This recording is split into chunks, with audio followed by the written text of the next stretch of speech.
Buenas noches. Entonces, pues vamos a continuar en donde nos quedamos.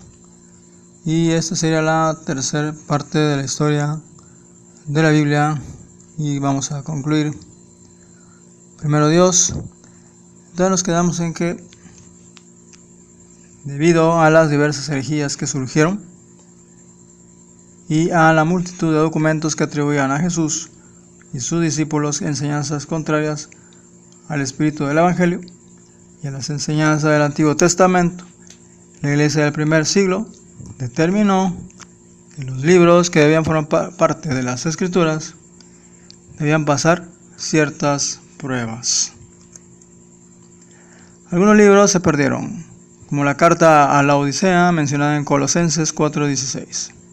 Ya por este tiempo se le atribuía inspiración divina a los escritos de los apóstoles.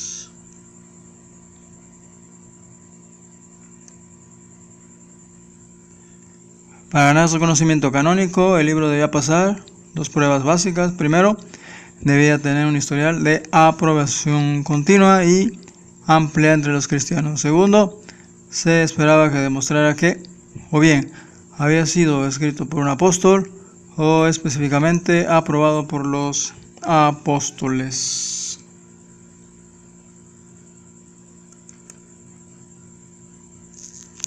La Iglesia cristiana primitiva ya tenía la lista de los inspirados del Nuevo Testamento hacia finales del siglo II después de Cristo. La Iglesia católica lo tuvo hasta el año 397 después de Cristo.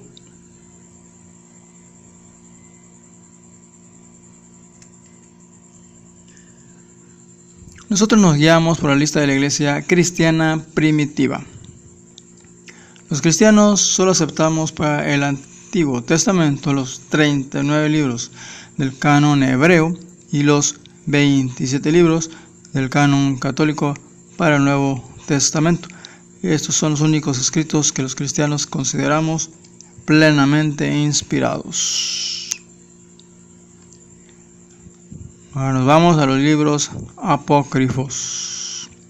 Se decidió que para que un libro del Antiguo Testamento se considere inspirado debe tener los siguientes requisitos. El libro debe estar de acuerdo con la ley de Moisés. Debe haberse originado en Palestina. Debe haber sido escrito en hebreo.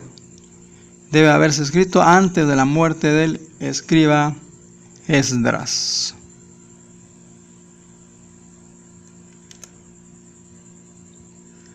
Y para los libros del Nuevo Testamento son los siguientes. Algunos de sus escritores niegan ser inspirados. Ninguno de los libros es listado por Cristo ni por los apóstoles. No tenían lugar en el canon del Antiguo Testamento hebreo. Contienen doctrinas que contradicen las Sagradas Escrituras. Está lleno de errores y falsedades. La propia Iglesia Católica no los aceptaba como inspirados hasta antes del Concilio de Trento, 1545-1546.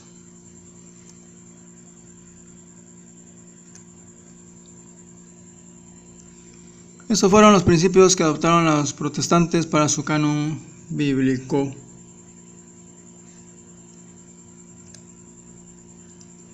Algunas versiones de la Biblia. La versión conocida como Reina Valera de la Biblia tuvo su origen con la presentación de la llamada Biblia del Oso. Fue la primera traducción directa, completa de los textos originales hebreos, arameos y griegos al idioma español, que alcanzó amplia difusión durante la Reforma protestante.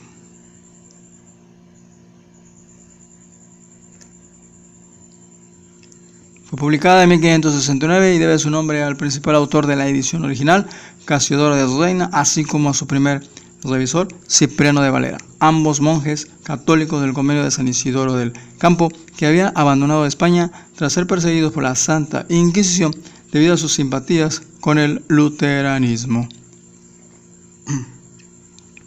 La Biblia del Oso es solo de Reina. A la primera revisión de esta, la de Valera, se llama Biblia del Cántaro.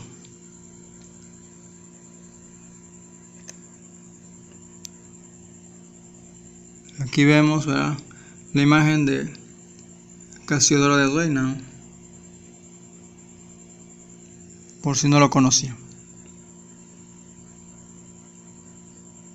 la Biblia, la cual fue revisada por él, Cipriano de Valera también.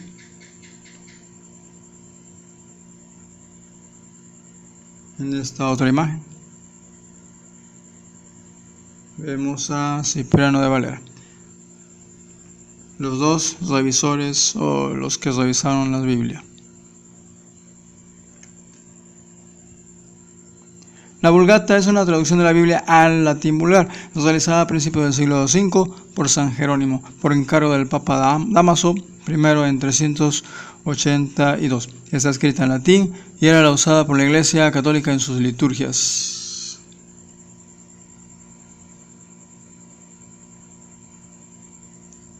Esta es la Biblia Vulgata latina.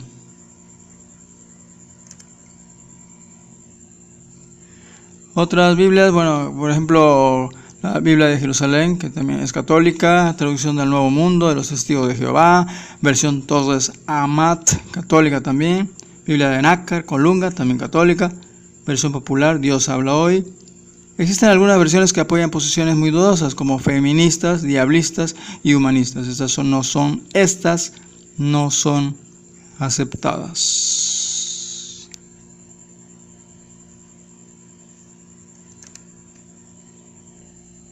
Y por último, ¿cómo llegó a existir la Biblia? Bueno, segunda de Pedro 1:21 dice, porque nunca la profecía fue traída por voluntad humana, sino que los santos hombres de Dios hablaron siendo inspirados por el Espíritu Santo.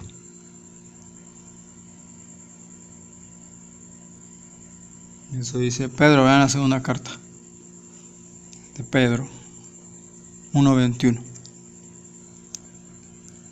Entonces, ¿quién es el autor de la Biblia? Segunda de Timoteo dice en 3:16, dice, toda escritura es inspirada por Dios y útil para enseñar, para redarguir, para corregir, para instruir en justicia.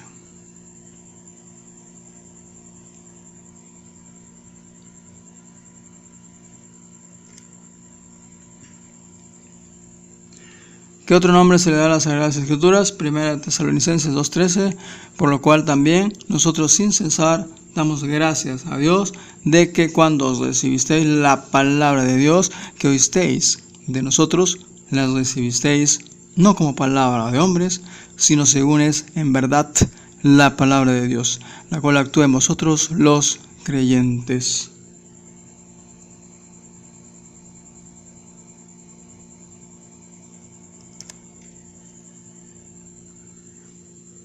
¿Cuál es el propósito de las Escrituras? Según de Timoteo 3:15 dice, desde la niñez has sabido las Sagradas Escrituras, las cuales te pueden hacer sabio para la salvación por la fe que es en Cristo Jesús.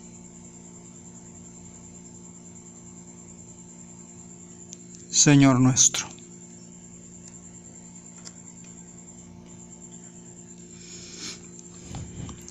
¿De quién dan testimonio las Sagradas Escrituras? Juan 5:39, respondiendo entonces Jesús, les dijo, escudriñad las Escrituras, porque a vosotros os parece que en ellas tenéis la vida eterna, y ellas son las que dan testimonio de mí.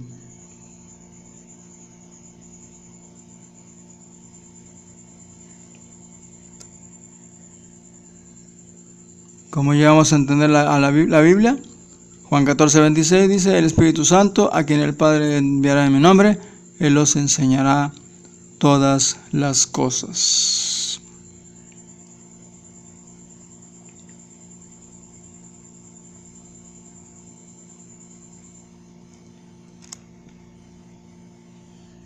¿Con qué se compara la palabra de Dios? Salmo 119:105, lámpara es a mis pies, tu palabra y lumbrera a mi camino.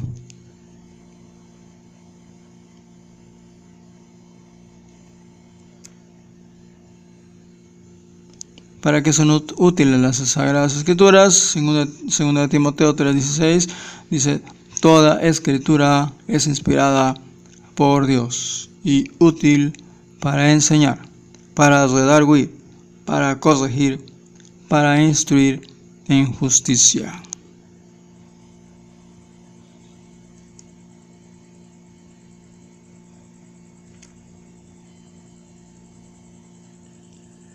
¿Qué ejemplo nos dieron los creyentes de Berea? Hechos 17:11. Y estos, los de Berea, eran más nobles que los que estaban en Tesalónica, pues recibieron la palabra con toda solicitud, escudriñando cada día las Escrituras para ver si estas cosas eran así.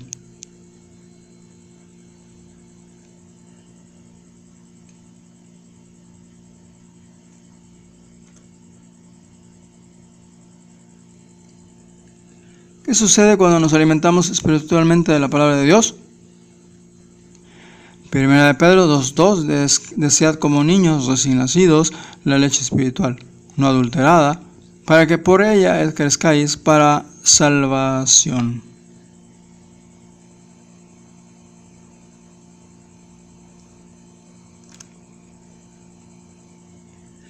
¿Sobre quiénes se promete una bendición en el libro del Apocalipsis? Apocalipsis 1:3. Bienaventurado el que lee y los que oyen las palabras de esta profecía y guardan las cosas en ella escritas, porque el tiempo está cerca.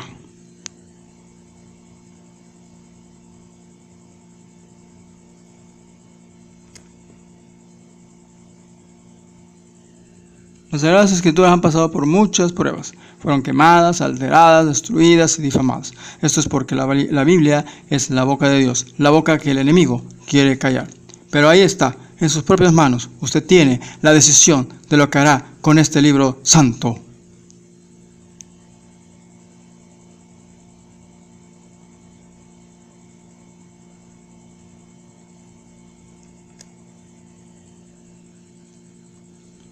Gracias por poner atención a este video y también, pero primeramente damos gracias a Dios por haber permitido realizar estas 3 partes de la historia de la Biblia, esperando pues que sea de edificación para cada uno de nosotros y de ustedes como cristianos. Amén y amén.